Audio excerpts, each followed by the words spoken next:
ഒരു കല രൂപപ്പെടുന്നതിന് മുമ്പ് ഒരിടമുണ്ടായിരുന്നു.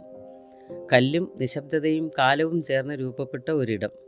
താളം പ്രേക്ഷകരെ കണ്ടെത്തുന്നതിന് മുമ്പ് അത് ഭക്തിയെ കണ്ടെത്തി.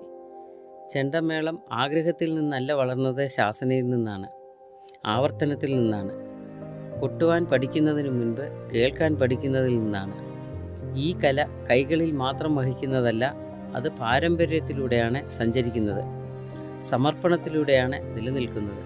ശബ്ദത്തിന് ചുറ്റും എഴുതപ്പെട്ട ജീവിതങ്ങളിലൂടെയാണ് അത് ജീവിക്കുന്നത്. ഇനിയും നാം കാണാൻ പോകുന്നത് ഒരു മഹാനായ കലാകാരൻ്റെ കഥ മാത്രമല്ല, ജീവിച്ചുകൊണ്ട് നിലനിൽക്കുന്ന ഒരു പാരമ്പര്യത്തിൻ്റെ യാത്രയാണ്.